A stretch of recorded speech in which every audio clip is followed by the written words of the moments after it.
Lalu Elohim mengucapkan segala firman ini, Akulah Yahweh Elohimmu yang membawa engkau keluar dari tanah Mesir, dari tempat perbudakan.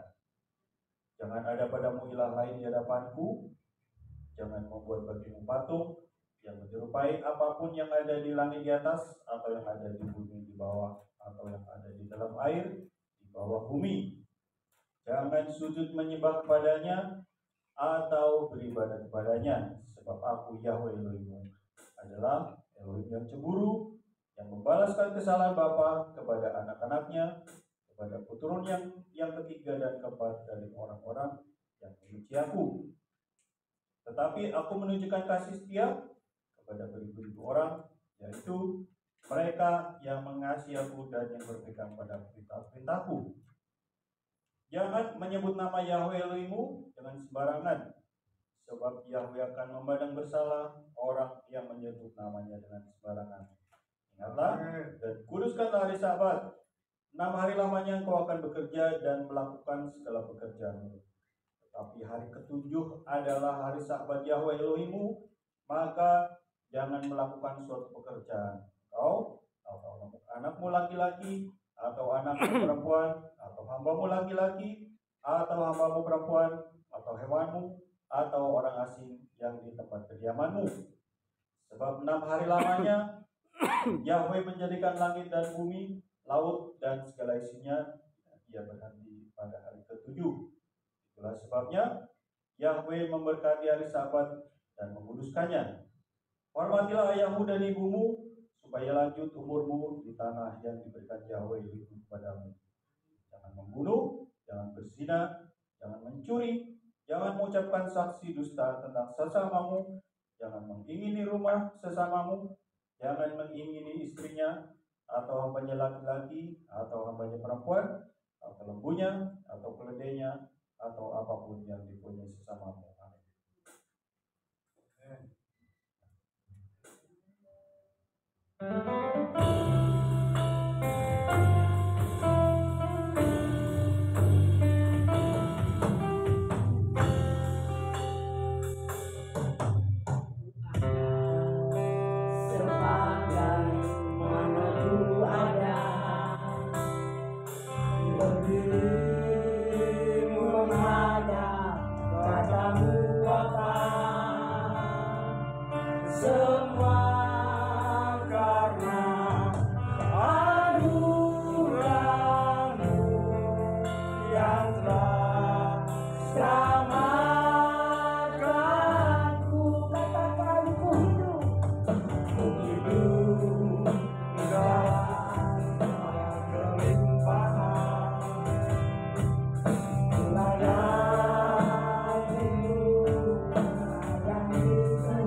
Keramahan Tuhan pada sahabat ini.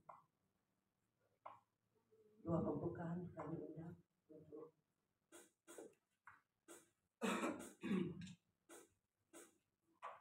mari kita kembali bersyukur kepada Bapa Yahweh. Bapa Yahweh Elohim yang baik, dari sahabatmu Tuhan, dari kudus Yahweh. Kami menyanyikan sebagai pujian kehadiran-Mu Tuhan, dan hari menjadi persembahan hidup di hadapan-Mu Bapa. Kami yang muda-muda ini Tuhan, berdiri di hadapan-Mu untuk setia kepada-Mu Bapa. Biarlah hari Sabat lepas Sabat Tuhan, kami selalu hidup di hadapan-Mu, dan kami hidup dalam kebenaran-Mu Bapa. Dan hari-hari yang kami lalui Tuhan tidak terlepas dari pengawasan-Mu Tuhan, sehingga kami tidak tersesat menghadapi kehidupan ini Tuhan. Menghadapi zaman ini semakin tidak mengerti kami Tuhan. Kami Bapa, satu-satunya pengharapan adalah kepada-Mu Tuhan. Biarlah hari ini Tuhan, Engkau melawat kami, apapun kondisi kami Tuhan. Ibadah yang sederhana ini Tuhan, jangan pandang keadaannya, tetapi pandang hati yang kami memuji muliakan nama-Mu Bapa. Biarlah kami persembahkan ibadah ini ke dalam tangan Tuhan. Di hadiran-Mu Bapa, kami siap untuk memuji dan memuliakan nama-Mu Bapa. Di dalam nama Yesus Al-Masih, sesuai ketetapan Tuhan. Engkaulah Yahweh Elohim. Haleluya. Amin. boleh salam kiri dan kanan. Selamat Sabat.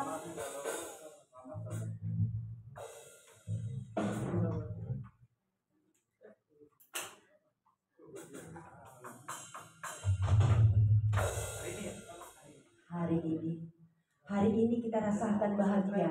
Amin. Ya. Karena Tuhan selalu menyertai kita. Nama hari kita bekerja.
akan mendengarkan firman Tuhan bagaikan bejana.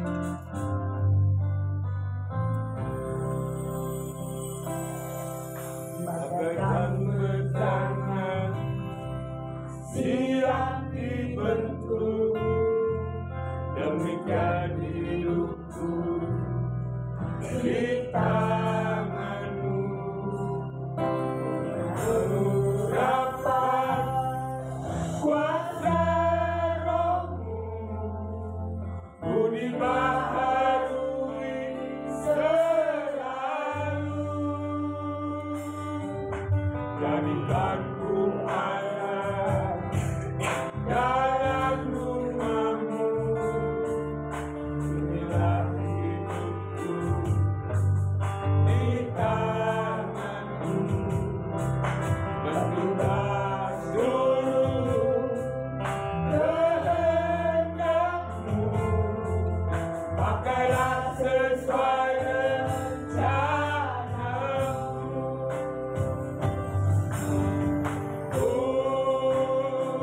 Mau sepertimu, Yesus, disempurnakan selalu dalam senam jalanku, memuliakan namamu. Bagaikan bejana Bejana siap dibentuk, demikian hidupku di tanganmu. Dengan urapan kuasa rohmu, ku dibaharui selalu. Jadikanku alat dalam rumahmu, inilah hidupku di tanganmu. Bentuklah seluruh kehendakmu, pakailah sesuai rencanamu.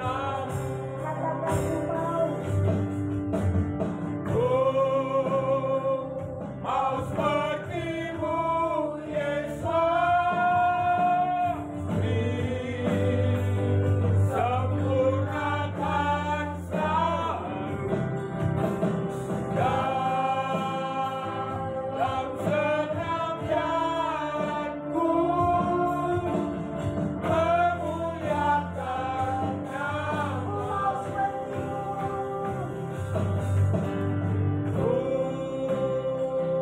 Mau sepertimu, Yesus, disempurnakan selalu dalam senam jalanku, memuliakan namamu. Memuliakan namamu. Memuliakan namamu.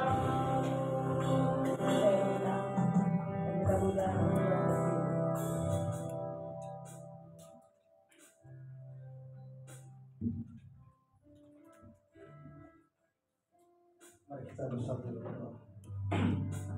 Terima kasih ya Bapak Yahweh. Kami bersyukur Tuhan yang bisa berada di sini kembali Tuhan. Haleluya. Kami datang kepadamu Tuhan dengan rasa syukur, rasa sukacita Tuhan, rasa damai sejahtera Tuhan kami datang. Bapak, terima kasih atas kemurahan-Mu. Terima kasih atas kebaikan-Mu yang telah memelihara kami. Bahkan kehidupan yang Kau berikan bagi kami ya Tuhan. Bahkan kehidupan kekal yang sudah Kau janjikan bagi kami Tuhan. Supaya tetap ada di dalam kami. Bapak, kami sudah memuliakan Kau Tuhan dan puji-pujian. Kami rindu mendengarkan kebenaran firman-Mu Tuhan. Kau mengurapi kami semua Tuhan. Hamba-Mu juga Tuhan, Kau Tuhan berkati setiap firman-Mu yang biarlah mau sampaikan semuanya kebenaran firman-Mu Tuhan. Dan saat ini Tuhan, ada oknum tidak senang Tuhan, si Satan Tuhan, kami usir, kami patahkan, kami butakan matanya dan tulikan telinganya Tuhan, supaya tidak mendengar kami dan tidak melihat kami di sini, sehingga kami penuh dengan konsentrasi Bapa untuk kami Bapa untuk mendengarkan firman. Terima kasih Bapa Yahweh, hadirat-Mu memenuhi kami. Dalam nama Tuhan kami yang kudus, Yesus HaMasiah, kami sudah berdoa dan ucap syukur. Haleluya. Amin. Shalom Bapak Ibu semuanya. Shalom. Ya, pada hari ini kebetulan Pak Gembala kita dalam keadaan sakit ya, jadi nggak bisa datang dan kita juga nanti sama-sama mendoakannya. Bapak Ibu, kita mau mendengarkan firman Tuhan. Kalau ada yang masih ingat kemarin yang saya khotbahkan waktu ya di perkawinan yang ada di Kana ya, perkawinan di Kana, yaitu pada hari yang ketiga dan mujizat Tuhan Yesus yang pertama kali telah dinyatakan ya. Kita juga telah belajar bagaimana angka 3 ya, angka 3 yang punya arti ya. Yang kemarin angka 3 bahwa pada permulaan penciptaan Tuhan menjadikan tumbuh-tumbuhan darah ya pada hari yang ketiga semua baik. Jadi baik itu ada 2 kali ya pada penciptaan pada hari ketiga. Bapak Ibu, kita mau teruskan pembacaan kitab suci kita. Ya, saya beri judul bahwa Yesus menyucikan bait Tuhan ya. Di dalam Yohanes 2, kita sambungan di kemarin ayat 13 sampai 25. Mari Bapak Ibu, kita mau baca bersama-sama.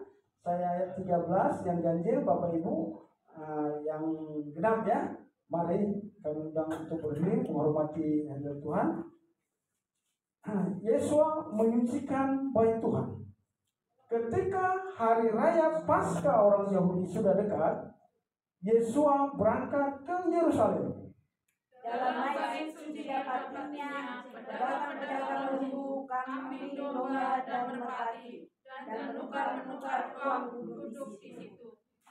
Ia membuat cambuk dari tali, lalu mengusir mereka semua dari bait suci, dengan semua kambing, domba, dan lembu mereka. Uang penukar-penukar dihamburkannya ke tanah, dan meja-meja mereka dibalikkannya. Kepada pedagang-pedagang merpati ia berkata, ambil semuanya ini dari sini. Jangan kamu membuat rumah Bapakku menjadi tempat perjualan. Maka teringatlah murid-muridnya bahwa ada tertulis, cinta untuk rumahmu menghanguskan aku. Orang-orang Yahudi menantang Yesus, katanya, tanda apakah dapat engkau tunjukkan kepada kami bahwa engkau berhak bertindak demikian? Jawab Yesus kepada mereka, rombak bait Tuhan ini, dan dalam 3 hari aku akan mendirikannya kembali. Lalu kata orang Yahudi kepadanya, 46 tahun orang mendirikan bait Elohim ini, dan engkau dapat membangunnya dalam 3 hari? Tetapi yang dimaksudkannya dengan bait Tuhan ialah tubuhnya sendiri. Kemudian sesudah ia bangkit dari antara orang mati, barulah teringat oleh murid-muridnya bahwa hal itu telah dikatakannya, dan mereka pun percaya akan kitab suci dan akan perkataan yang telah diucapkan Yesus. Dan sementara ia di Yerusalem selama hari raya Paskah, banyak orang percaya dalam namanya, karena mereka telah melihat tanda-tanda yang diadakannya. Tetapi Yesus sendiri tidak mempercayakan dirinya kepada mereka, karena ia mengenal mereka semua. Dan karena tidak perlu seorang pun memberi kesaksian kepadanya tentang manusia, sebab Ia tahu apa yang ada di dalam hati manusia. Amin. Silakan Bapak Ibu duduk kembali ya. Kita mari sama-sama kita belajar mengenai firman Tuhan, bagaimana Tuhan Yesus menyucikan bait Tuhan ya. Sudah kita baca ya. Di sini Bapak Ibu, ketika hari raya Paskah orang Yahudi sudah dekat, Yesus berangkat ke Yerusalem ya. Jadi kita teringat bahwa ada 3 perayaan yang harus orang-orang Israel itu, anak laki-lakinya datang ke Yerusalem. Saya mau tanya Bapak Ibu, perayaan hari apa aja yang harus datang ke Yerusalem? Ini kan kebetulan pas hari raya Paskah. Ya, Ibu Rana? Ya, di mana? Berapa 3 kali katanya. Kalau nggak ada yang tahu nanti tolong di Ulangan 16 ayat 16 tolong dibaca. Grace, Repa. Nah, Ulangan 16 ayat 16. Apa Manuel? Ada di layar ada. 3 kali setahun setiap orang laki-laki yang antaramu harus menghadap hadirat Tuhan dalam minggu ke tempat yang akan dipilihnya, yakni pada hari raya roti tidak beragi, pada hari raya Minggu dan pada hari raya potong tahun. Janganlah ia menghadap hadirat Tuhan dengan tangan hampa. Amin, Bapak Ibu ya. Jadi kita harus mengerti. Makanya Tuhan Yesus datang ke Yerusalem. Dia pasti tuh 3 kali dialah, karena dia juga penggenapan daripada 7 hari perayaan. Jadi ketika perayaan roti tidak beragi, pas jarak antara Paskah dengan roti tidak beragi, berapa waktunya Bu Rana? Jaraknya berapa? Nggak sampai. Hanya kalau Paskah itu kita jam 3 petang ya Pak ya. Jam 3 petang itu Paskah. Roti itu tidak beragi langsung ke jam 6-nya. Nah, jadi kira-kira 3 jam doang ya. Jadi hari raya roti tidak beragi itu selama 7 hari ya kan. Terus perayaan Shavuot ya. Shavuot hari raya 7 minggu ya. Ini harus orang laki-laki Israel harus datang. Shavuot itu 7 minggu. Berarti 7 kali Sabat. Ya. Baru hari ke-50 pencurahan Roh Kudus. Itu harus datang. Ya. Yang ketiga hari raya Sukkot. Nah, itu harus datang juga. Sukkot 7 hari. Jadi Bapak Ibu, Tuhan Yesus tetap tuh datang ke Yerusalem setiap hari Paskah. Di ayat 1, kalau di Yohanes 2 ayat 1 dikatakan ketika hari raya Paskah orang Yahudi sudah dekat, Yesus berangkat ke Yerusalem. Ya, di terjemahan lain atau ILT 3, Bapak Tony tolong baca di ayat 1-nya. Yohanes 2 ayat 13. Yohanes 2 ayat 13. Iya, Yohanes 2 ayat 13. Ya. Daftar firman Tuhan dalam Yohanes 2 ayat 13. Ya. Dan Paskah orang-orang Yahudi sudah dekat dan Yesus naik ke Yerusalem. Amin. Bapak Ibu udah ngerti tahu bedanya bahwa kalau di terjemahan baru Yesus berangkat ke Yerusalem, tapi di ayat 3 dia Yesus naik ke Yerusalem. Jadi Bapak Ibu, saya juga baru mengerti bahwa naik ke Yerusalem itu artinya itu sudah ketetapan bagi orang Yahudi. Walaupun mereka di utara ataupun di timur ataupun di barat kedudukannya ya maupun di selatan, mereka tetap mengatakan itu mereka naik ke Yerusalem. Ya, walaupun dari sana turun dari tempat tinggi mereka ada, tapi tetap inilah suatu ketetapan bahwa ke Yerusalem itu harus dikatakan naik, tidak boleh turun. Ya, itu ketetapan bagi orang suku Israel sampai saat ini. Jadi Bapak Ibu, supaya kita lebih sama-sama belajar ya, lebih mengerti lagi bagaimana pengertian damar Elohim ini dibukakan bagi kita. Ya, jadi naik ke Yerusalem. Ya, Yesua menggenapi semua ini. Kita lihat tadi dikatakan juga, kita satu persatu ya.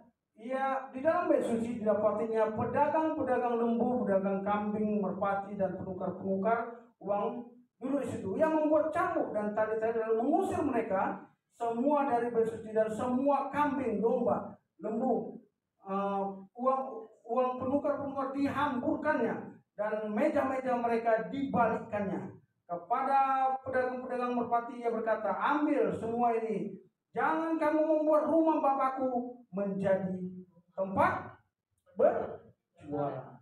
Ya, ketika Tuhan Yesus kelihatannya marah ya, memang marah ya, tempat berjualan. Kalau di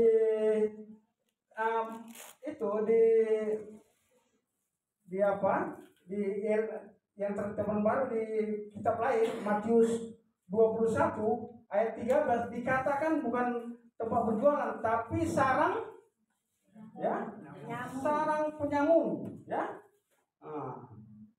sarang penyamun. Terus juga di LT3 itu sarang penyamun itu goa penyamun. Berarti gua penyamun itu berarti tempat orang penyamun lah, ya, orang jahat lah, ya kan?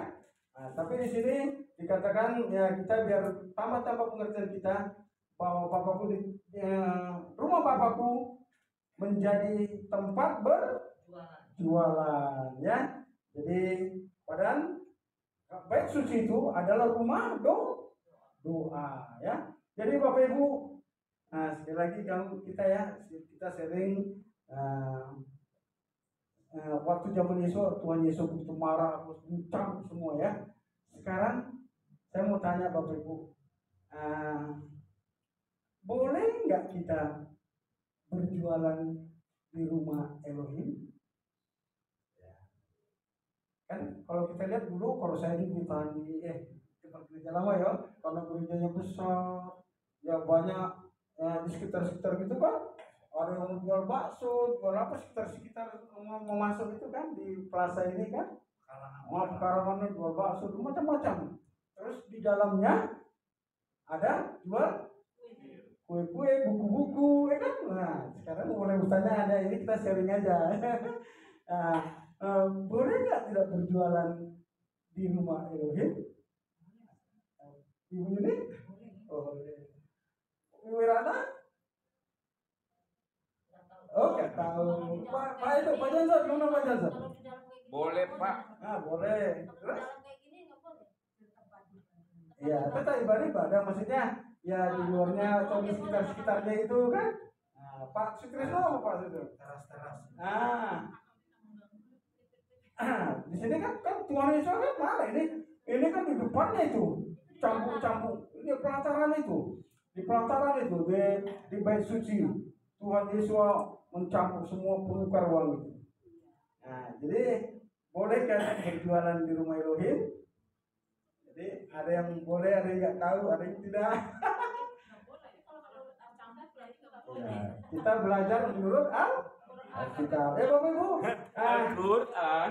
Nah,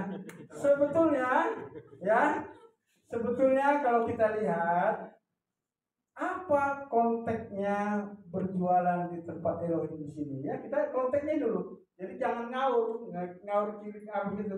Konteksnya apa? Kenapa Tuhan Yesus ya datang mengungkir balikkan uang, membongkar meja-meja semua dibongkar pakir, sapi-sapi, burung-burung mereka. Kita harus tahu dulu konteksnya ya.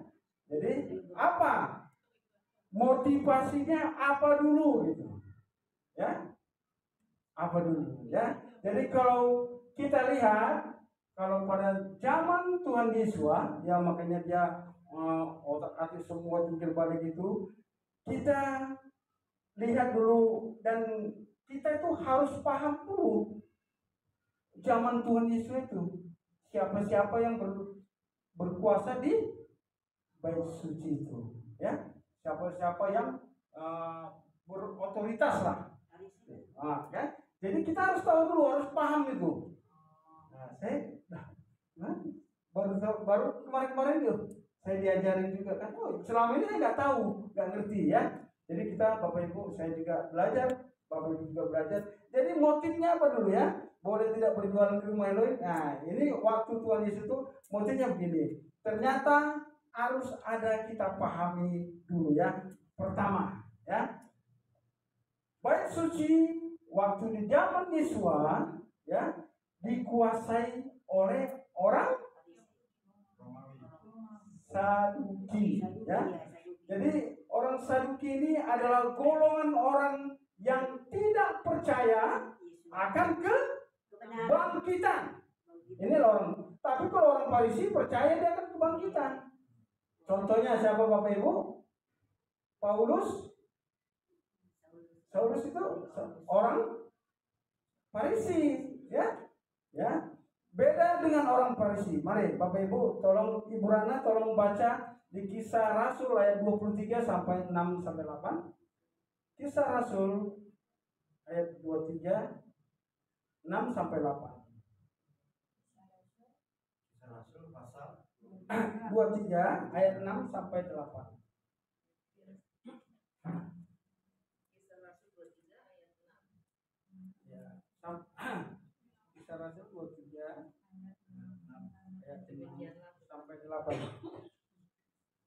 Dan karena ia tahu bahwa sebagian dari mereka itu termasuk golongan orang Saduki dan sebagian termasuk golongan orang Farisi, ia berseru dalam mahkamah agama itu, katanya, "Hai saudara-saudaraku, aku adalah orang Farisi, keturunan orang Farisi. Aku dihadapkan ke mahkamah ini karena aku mengharap akan kebangkitan orang mati." Ketika ia berkata demikian, timbullah perpecahan antara orang-orang Farisi dan orang-orang Saduki, dan terbagi-bagilah orang banyak itu. Sebab orang-orang Saduki mengatakan bahwa tidak ada kebangkitan dan tidak ada malaikat atau roh, tetapi orang-orang Farisi mengakui kedua-duanya. Amin. Jadi Paulus ya, dia itu orang Farisi. Sementara kalau kita lihat orang Saduki itu, ya orang yang menguasai Bait Elohim saat itu orang Saduki, ya, yang tidak mengakui adanya kebangkitan. Kalau Paulus tadi dia orang Farisi mengakui kebangkitan dan dua-dua roh bukan. Jadi kita sebenarnya harus paham itu dulu, ya Bapak Ibu ya. Itu yang pertama ya. Yang kedua kita harus paham juga mereka itu waktu zaman itu orang Saduki itu membuat satu sistem, ya sistemnya sistem mata uang sendiri, ya sistem mata uang sendiri. Kalau dulu pada zaman Tuhan Yesus, mereka dijajah oleh bangsa Romawi. Jadi uangnya itu yang berlaku itu ada uang orang Yahudi juga, ya yang dinar itu dan orang Romawi. Ya. Jadi kita harus tahu juga bahwa mereka membuat satu sistem, yaitu sistem mata uang sendiri. Inilah orang-orang yang berkuasa, orang Farisi, orang Saduki yang berkuasa di Bait Elohim itu. Ya. Jadi bait suci itu di bait itu punya uang mata uang sendiri. Jadi kita lihat kalau misalnya janda-janda kan ada naruh uang kan, memberikan dia apa kan, Tuhan Yesus mengatakan janda itu lebih berharga gitu kan. Itu uang, maksudnya itu pasti kedengaran Bapak Ibu ya. Kenapa kedengaran? Logam ya, karena dulu nggak ada uang kertas kayak sekarang kita quiris apa ya sekarang ya, nomor rekening nggak ada kan. Dulu ada yang dikasih itu hanya uang logam itu, ping, jadi sedikit ketahuan. Ya. Jadi itu persembahan dulu begitu ya. Kalau kita sekarang kan beda ya kan. Nggak ada yang tahu. Lain lagi pakai kuil sudah pakai ini ya. Beda lagi zamannya ya. Jadi Bapak Ibu pada waktu itu sistem mata uang ini dipakai orang Saduki ini, sistem mata uangnya sendiri.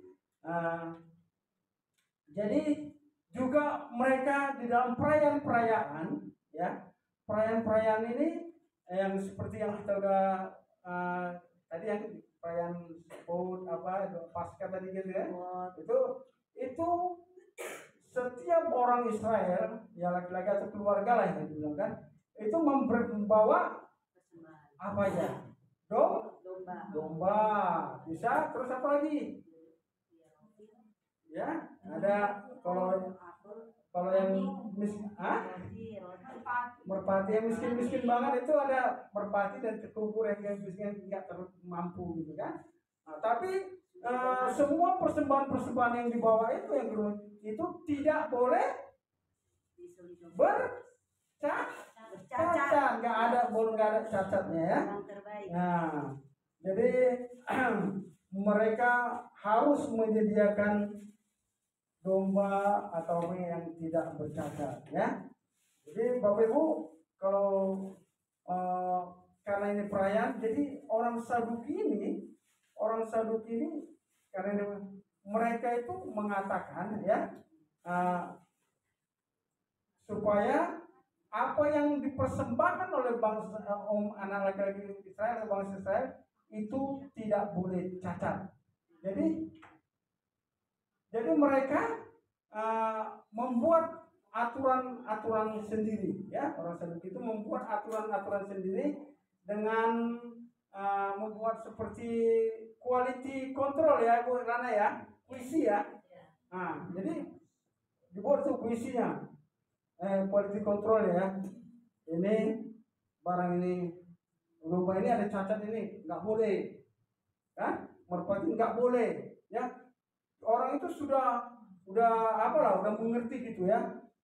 Itulah sistem mereka itu yang dikuasai, ya. Jadi Bapak Ibu,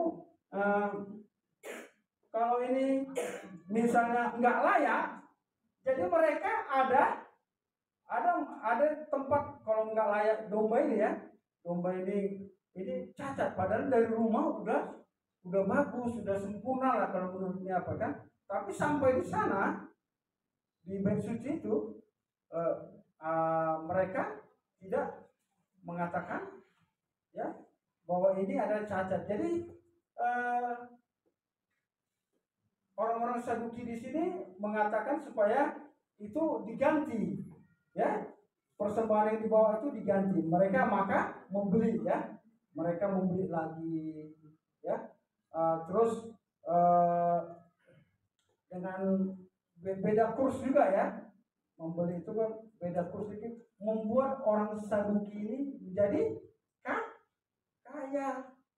Nah, itulah Tuhan yang nggak suka, ya. Jadi orang-orang Saduki membuatnya itu memang sengaja itu bahwa domba-domba ini sama persembahan itu cacat semua. Jadi sehingga mereka beli lagi, ya. Jadi Bapak Ibu, jika dikatakan bahwa mereka itu bisa beli dengan harga yang lebih mahal lagi. Jadi untungnya berkali lipat. Jadi Tuhan Yesus itu makanya Tuhan Yesus marah, ya. Makanya ditungkir balikkan meja-mejanya, penukar-penukar uang semua dibungkir balikkan. Disebut rumahku ini bukan rumah tempat berjualan. Jadi ada motifnya gitu, ya. Bukan karena kita bukan nggak boleh berjualan di gereja contoh gitu. Itu nggak ada sangkut pautnya, ya. Jadi boleh-boleh aja, ya. Ya, Bu Juni ya, boleh-boleh aja Bu Juni ya berjualannya. Tapi motifnya ini orang Saduki itu mereka mendapat banyak untung, ya. Itulah motivasinya. Bapak Ibu, kalau kita lihat ya, kalau di zaman di zaman sekarang, bagi zaman sekarang itu orang, ya mungkin tetangga kita seberang lah atau apalah saudara kita seberang ya, praktek-praktek ini diduplikasikan, diambil Pak praktek-praktek ini ya, mengenai kurs ini, penjualan gitu. Contohnya di Bapak Ibu mungkin tahu, ngerti ya, bagi saudara kita yang setiap tahun mereka dengan kloter penerbangan, kloter ini, kloter itu hampir sama ini. Mereka negara mendapat untung dari apa aja ya, dari biro jasa, dari penerbangan ya, wah untung semua, cuan semua ya Burana ya.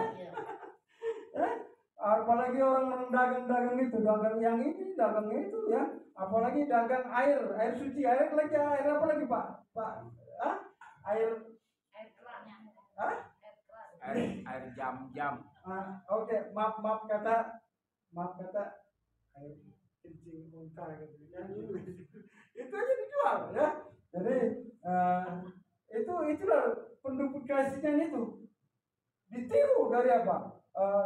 Ditiru mereka lah gitu ya. Tuhan Yesus sangat marah itu karena motifnya udah beda ya. Jadi Bapak Ibu, katakan Tuhan Yesus, rumahku adalah rumah doa, bukan tempat berjualan ya. Jadi kalau kita di sini macam ibu seperti Bu Maria berjualan nggak apa-apa Bu Maria ya. Bukan, nggak ada hubungannya ini. Jadi memang tapi memang rumah Tuhan ya, rumah Kudus ya, kita harus menghormatilah. Terlebih tepat kita beribadah ini ya. Ya sejaga seperti ya kemarin doa kita ikut apa Pak? Ada Rabu kemarin. Ada yang masih ingat renungan Bapak Gembala kita? Ya. Ada yang masih ingat? Salah satu ya, supaya kita itu cara berpakaian ya, jangan tidak peduli ya, cara berpakaian tadi kan yang sopan ya. Itu berarti kalau kita berpakaian sopan itu menghargai diri kita ya. Jadi ada lagi ya, jangan tidak peduli kan sesama kita. Puji Bapak Yahweh, setiap hari kita ditambah-tambahkan iman yang melalui Pak Gembala kita. Sebenarnya kita sama-sama belajar. Jadi puji Bapak Yahweh, ya kita di tempat inilah walaupun kelihatannya sedikit tapi kualitasnya ya. Dan tapi kadang-kadang merasa juga nih, waduh. Tapi kalau kita lihat dari keselamatan dari Noah dan keluarganya, hanya 8 orang Lot diselamatkan ya. Murid-murid Yesus sendiri waktu itu paling berapa orang ya, yang 500 orang percaya kepadanya. Dan memang di mata Bapak Yahweh itu normal. Tapi supaya kita tetap setia ya, tetap setia, taat, menyembah kepada Dia. Terlebih kita di dalam akhir-akhir zaman ini pencurahan Roh Kudus itu ya. Jadi buah-buah roh itu memang harus ada kelihatan gitu. Ya sambil kita mau belajar juga bagaimana renungkan buah-buah roh itu ya, di situ lengkap semua. Kalau bisa memang kita deklarasikan sendiri ya, setiap firman itu dideklarasi. Kasih, sukacita, damai sejahtera, apa lagi? Kesabaran, buah roh, kasih, sukacita, damai sejahtera, kesabaran, kebaikan, kesetiaan, kelembutan, kesetiaan, penguasaan diri ya. Itu memang udah harus ya buah-buah roh. Jadi Bapak Ibu, kalau kita sudah mendengarkan firman ini, bagaimana konteksnya Tuhan Yesus marah pada waktu itu, menjungkir balikan semua ya. Ya, itu konteksnya ada di sana ya, bahwa beda dengan pertanyaan yang saya katakan tadi, boleh nggak kita berjualan sendirinya? Itu boleh-boleh aja ya. Jadi jangan salah konteks ya. Kalau kita lihat sekarang,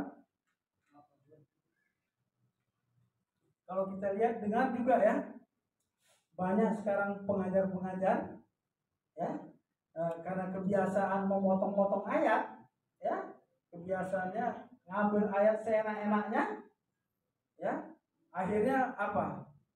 Akhirnya mengatakan tidak boleh berjualan di rumah Tuhan.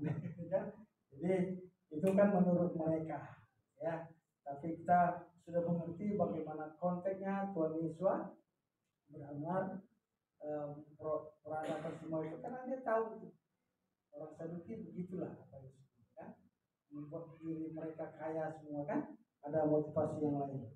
Jadi dikatakan ayat 18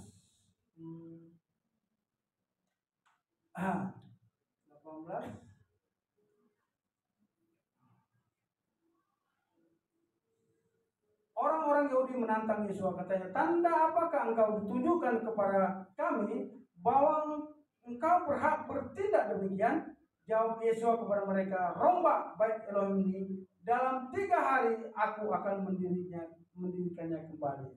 Ada juga angka 3 di sini ya, angka 3 ya, bisa kemarin kita juga angka 3 ya, angka 3 kebangkitan Tuhan Yesus waktu dia mati, yaitu mengatakan dia mati 3 hari dan dia bangkit ya. Terus lalu kata orang Yahudi kepadanya, 46 tahun orang mendirikan bait Tuhan ini, engkau dapat membangunnya dalam 3 hari. Tetapi yang dimaksudkannya dengan bait Tuhan adalah tubuhnya sendiri. Kemudian sesudah ia bangkit dari antara orang mati, barulah teringat oleh murid-muridnya bahwa hal itu dikatakannya, dan mereka pun percaya akan kitab suci dan akan perkataan yang telah diucapkan Yesus. Bapak Ibu, di sini dikatakan bait suci ya. Bapak Ibu, ada berapa kali bait suci yang didirikan ya? Ada 2 ya. Pertama-tama bait suci didirikan oleh Salomo. Terus hancurkan ya, tapi nggak semua hancur oleh Raja Nebukadnezar. Terus pada zaman pembuangan, pembangunan bait suci ini mau dibangun kembali ya. Itu siapa yang membangun? Ezra, Nehemia. Itu pembangunan bait suci. Itulah yang dikatakan bahwa 46 tahun. Memang benar 46 tahun, kalau dihitung mereka 46 tahun membangun bait Elohim. Terus dikatakan Yesus bait suci ini yang dibangun pada waktu itu ya, 66 tahun, dikatakan Yesus, rombak, aku akan membangunnya dalam 3 artinya hari ya, bahwa Tuhan Yesus dia bangkit mati dan dalam 3 hari. Bapak Ibu, kalau kita perhatikan bait suci yang ketiga, bait suci yang kedua ini waktu ini sudah dirobohkan pada tahun berapa? Tahu? Ada yang tahu Pak? Yang waktu zaman Yesus itu, Tuhan Yesus itu bait suci dirobohkan pada tahun 70 oleh oleh panglima Titus ya, dari Roma. Itu hancur, makanya membuat Tuhan Yesus tidak ada batu yang bertindih satupun. Jadi bait suci yang kedua itu roboh rata. Sekarang Bapak Ibu akan dibangun bait suci yang baru ya, ketiga ya. Tapi belum ada ya. Nah, nanti di situ ada persembahan melalui harus ada juga sapi merah ya. Terus bait suci yang ketiga ini kenapa masih belum dibangun? Ya, kalau kita lihat kejadian, keadaan kan masih perang. Gimana mau membangun bait suci itu? Tapi semua perkakas-perkakasnya sudah siap semua. Penyanyi-penyanyinya semua sudah siap. Tinggal kalau zaman sekarang kan pembangunan bait suci bisa cepat aja, disusun semua apa kan. Cuman karena masih peperangan itu tidak bisa dibangun. Kita tahu nubuat tentang Palestina ya. Saya pernah baca dari almarhum Opus Sotang ya. Almarhum itu mengenai bukunya, ada bukunya mengenai Palestina. Ya, nubuatan semua yang terjadi yang di Alkitab juga bahwa nanti Palestina itu ujung-ujung itu saudara. Tidak akan merdeka. Ya, saudaranya itu. Jadi mereka apa? Nah, jadi bersatu. Ya. Mereka tidak lagi udah mengganggu lagi lah kan, aman ya. Jadi kalau udah aman dibangun bait suci, apa yang terjadi Bapak Ibu? Anti Hamasya akan berkuasa. Jadi Bapak Ibu hati-hati kita ya. Kalau kita mengerti akan nubuat firman Tuhan 2000 tahun yang lalu, sekarang udah 2000 udah semakin dekat. Anti Hamasya ya udah mulai kelihatan ya, dengan berdirinya bait suci nanti udah kelihatan mereka menguasai seluruh bait suci itu ya. Jadi tapi Tuhan Yesus berjanji bahwa dia pada saat nanti dia datang untuk kedua kalinya, dan terlebih ya untuk kerajaan 1000 tahun. Ya, kerajaan 1000 tahun dia berkuasa, Tuhan Yesus berkuasa di bumi ini 1000 tahun. Sementara si Satan belenggu. Ya, disitulah kerajaan 1000 tahun ini Tuhan Yesus berkuasa ya. Penuh bait suci, karena bait suci itu adalah Tuhan Yesus sendiri, ya kan? Bait suci ada Tuhan, katakan aku lebih nanti Tuhan di kerajaan 1000 tahun Tuhan Yesus berkuasa. Ya, kita lihat kalau Bapak Ibu sering baca kerajaan 1000 tahun, lama-lama bisa mengerti ya, oh bagaimana Tuhan Yesus berkuasa. Ya, baru habis itulah kita nggak tahu deh kita sampai di mana ya, umur kita seberapa ya, kerajaan 1000 tahun kapan ya, itu kan ada nubuatan ya. Tapi yang jelas bait suci yang ketiga nanti yang tahu kita kapan dibangun, Tuhan ya Anti Hamasya berkuasa, maka Tuhan Yesus sebentar lagi akan datang ya. Jadi itu Bapak Ibu secara bagaimana Tuhan Yesus menyucikan bait Elohim. Nanti di kerajaan 1000 tahun dia sendiri adalah bait itu. Sekarang Bapak Ibu dikatakan tubuh kita adalah bait Elohim ya. Jadi kalau tubuh kita adalah bait Elohim, berarti roh Yahweh itu pencipta langit bumi itu ada di dalam tubuh kita. Kami undang adik kami, siapa yang baca Inggris deh? Baca 1 Korintus 3 ayat 16 sampai 17. Bisa? Oh ya, Inggris ya. Reva. 1 Korintus 3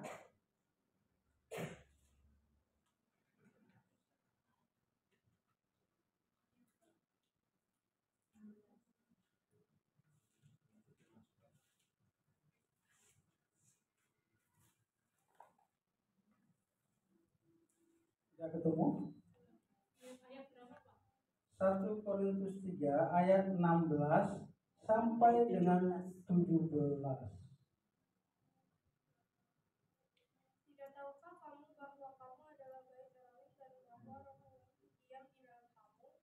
Jika ada orang yang membinasakan bait Elohim, maka Elohim akan membinasakan dia, sebab bait Elohim adalah kudus dan bait Ya, amin ya. Jelas dikatakan, ya terima kasih ya. Jelas dikatakan, tidak tahukah kamu bahwa kamu adalah bait Tuhan dan bahwa Roh Elohim diam di dalam kamu. Jika ada orang yang membinasakan bait Elohim, maka Tuhan akan membinasakan dia. Sebab bait Elohim adalah kudus dan bait Tuhan itulah kamu. Puji Bapa Yahweh, kita ini adalah bait Elohim. Supaya kita mengerti bahwa kalau bait Elohim itu Elohim Yahweh ada di dalam kita, Harus kudus. harus hidup kudus ya. Dan kita tetap dipimpin oleh Ruach Kodes. Ruach Kodes diam di dalam kita. Ruach Kodes memenuhi kita. Dia ya kita yang mau menerima Ruach Kodes yang memberikan hikmat, apalagi yang memberikan pengertian, yang memberikan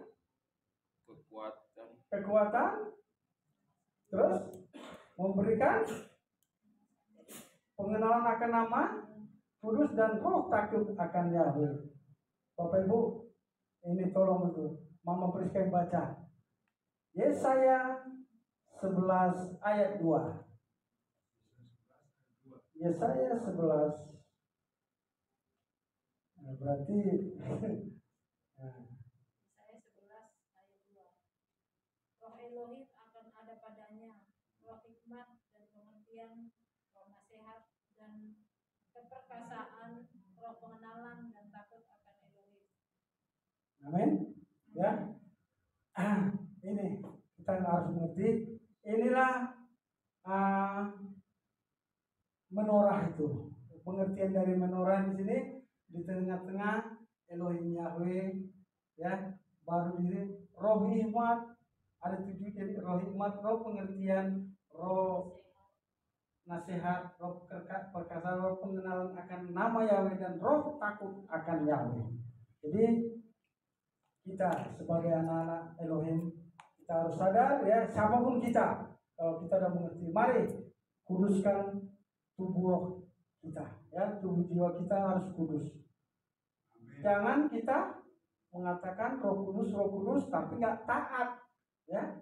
Kuncinya di situ, ketaatan kita ya. Jadi jangan ada keterikatan lagi. Terlebih anak muda ya. Anak muda tahu sendirilah bagaimana keterikatan mungkin di dalam narkoba atau apapun itu namanya keterikatan. Roh Kudus bekerja ya, bisa membebaskan kita, menguatkan kita. Itu Tuhan Yesus mau hidup kita itu berkenan di hadapannya. Kita adalah bait Elohimnya. Bapak Ibu semua dan saudara adik-adik ya, minta pimpinan Roh Kudus dalam kehidupan kita. Hanya ini yang boleh saya sampaikan. Tuhan Yesus memberkati.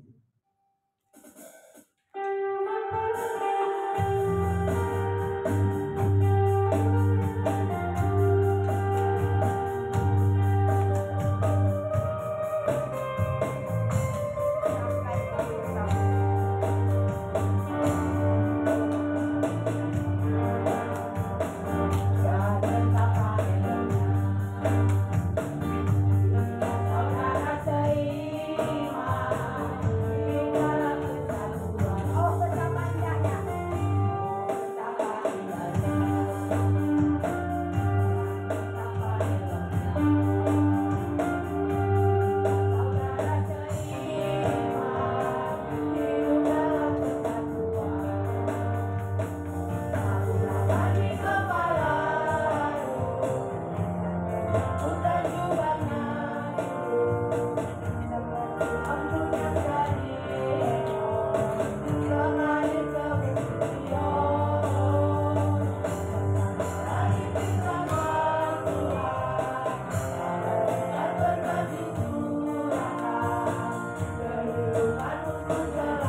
Mari kita berdoa.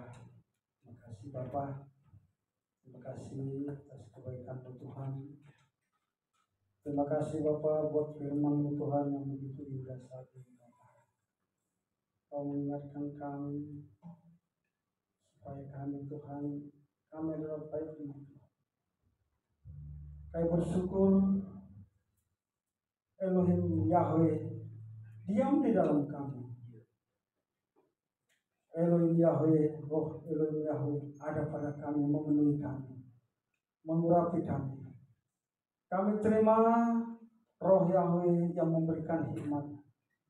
Kami terima roh Yahweh yang memberikan pengertian. Kami terima roh Yahweh yang memberikan kekuatan untuk mengalahkan musuh. Kami terima roh Yahweh yang memberikan nasihat. Kami terima roh Yahweh yang memberikan pengenalan akan nama Yahweh yang kudus. Dan kami terima akan roh takut akan Yahweh ada pada kami Bapa. Bapa, terima kasih biarlah roh kudus-Mu bekerja Tuhan dalam kehidupan kami Bapa. Menguatkan, menumbuhkan, bahkan menolong kami dalam hidup ini Bapa. Kami tahu Tuhan keadaan dunia ini semakin hari semakin susah Bapa. Tapi Engkau berkata apapun itu Tuhan yang terjadi bahwa Engkau tetap menyertai kami sampai kesudahan zaman Bapa. Terima kasih Bapa buat firman Tuhan. Dan saat ini Tuhan kami masuk dalam doa kami Bapa, doa permohonan kami. Engkau mendengarkan dari surga Tuhan. Setiap doa dan permohonan kami Engkau menjawab doa-doa kami Bapa. Saat ini kami berdoa buat Bapak Gembala kami, Bapak Asuduman sehingga Tuhan, kalau dia dalam keadaan sakit Tuhan kasihani dia. Pulihkanlah Bapak, kami bersatu hati Tuhan. Kau pulihkan Bapak oleh darah-Mu yang kudus itu tercurah dalam kehidupannya Bapak. Darah Yesus Hamasiah melepaskan dia dari segala ikatan-ikatan. Darah Yesus Hamasiah menyembuhkan dia Tuhan oleh bilur-bilur Yesus Hamasiah. Penyakitnya sudah disembuhkan. Kami percaya Tuhan kuasa-Mu Tuhan mengalir dalam kehidupan baik keluarganya. Berkati pekerjaannya juga Tuhan, berkati apapun yang dilakukan oleh Tuhan. Berkati anak-anaknya, berkati juga Tuhan Ibu Teni, pulihkan juga di masa tuanya Bapak kekuatan yang daripada-Mu Kau limpah-limpahkan baginya Bapak. Biar dia tetap percaya setiap bahwa Engkau ya Tuhan yang memelihara, yang menolong Bapak. Kasihan Ibu Teni Tuhan, biar Engkau jamah dan dia boleh kuat dan boleh beribadah kepada-Mu. Amin. Terima kasih Tuhan. Kami serahkan jemaat-Mu, jemaat gerak-gerak ini Bapa, Bekasi di dalam tangan Tuhan. Bapa, Engkau melihat Tuhan keberadaan kami Bapa. Biarlah Tuhan Kau pulihkan setiap keluarga demi keluarga Bapa. Kuatkan dan teguhkan hatinya, di mana mengikut Engkau Tuhan. Kami boleh bersukacita Tuhan. Berkati setiap pekerjaan kami. Berkati setiap usaha. Apapun yang dilakukan mereka berhasil dan beruntung di dalam Tuhan. Kau cukupkan segala kebutuhan Bapak. Berkati Tuhan anak-anak kami. Berkati kehidupannya. Dimanapun dia Tuhan berada Tuhan anak kami. Dimanapun dia menuntut ilmu Tuhan. Biarlah Tuhan mereka Bapak dapat Tuhan meraih cita-cita mereka Bapak sampai berhasil dalam Tuhan. Mereka yang sudah bekerja juga Engkau berkati. Mereka yang belum bekerja juga Tuhan Engkau berkati. Buka jalan bagi mereka Bapak sehingga mereka boleh Tuhan dan boleh memuliakan Tuhan. Sehingga boleh bersukacita apa yang Kau lakukan semua dalam kehidupannya. Terima kasih Tuhan. Terima kasih Bapa. Kami serahkan seluruh kehidupan jemaat-Mu ke dalam tangan Tuhan Bapa. Berkati mereka yang sakit Tuhan Kau sembuhkan. Amin. Mereka yang berbeban berat Tuhan Kau angkat Tuhan. Mereka yang lelah Tuhan Kau segarkan kembali Bapa. Mereka yang lemah Kau kuatkan Tuhan. Sama Bapa. Haleluya. Sungguh baik Tuhan, bahwasanya itu selama-lamanya kasih setiamu kepada kami. Kami serahkan juga Tuhan GPM pusat ke dalam tangan Tuhan, Bapak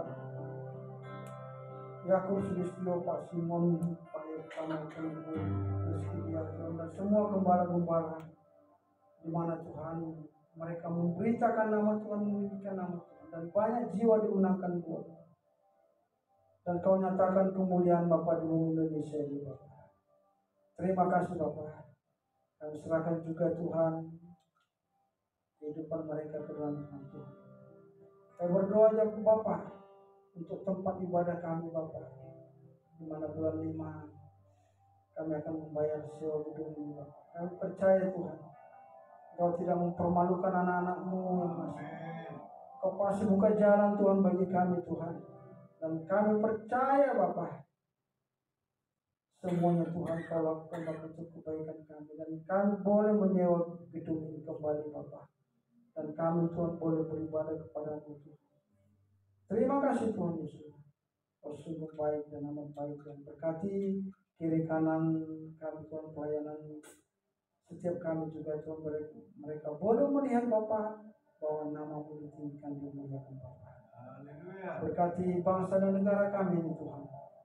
Berkati pemimpin bangsa kami ini, Bapak Presiden maupun Wakil Presiden maupun semua Tuhan jajarannya Bapak, mulai dari atas sampai bawah. Kau berkati Bapak. Dan kami boleh beribadah di bumi Indonesia ini dengan takut dan kentaatan Kau Bapak. Dan kami Tuhan boleh Tuhan bersuka cita Bapak. Terima kasih Bapak yang memberkati umat-Mu bangsa Israel. Kami percaya kalau kami memberkati umat-Mu bangsa Israel, kami akan diberkati Bapak. Dan Tuhan, sebentar kami akan pulang ke rumah kami masing-masing. Biarlah tangan Tuhan yang berlubang paku yang penuh kuasa itu memberkati kami. Dan pasukan malaikat-Mu Tuhan dan kru-Mu yang setia kepada-Mu menjaga kami, bentengi kami, magari kami Bapak, hingga kami boleh tiba dengan selamat. Mari Bapak Ibu, kita bangkit berdiri. Kita mau terima berkat. Kita angkat tangan. Diberkatilah engkau di kota, diberkatilah engkau di ladang. Amin.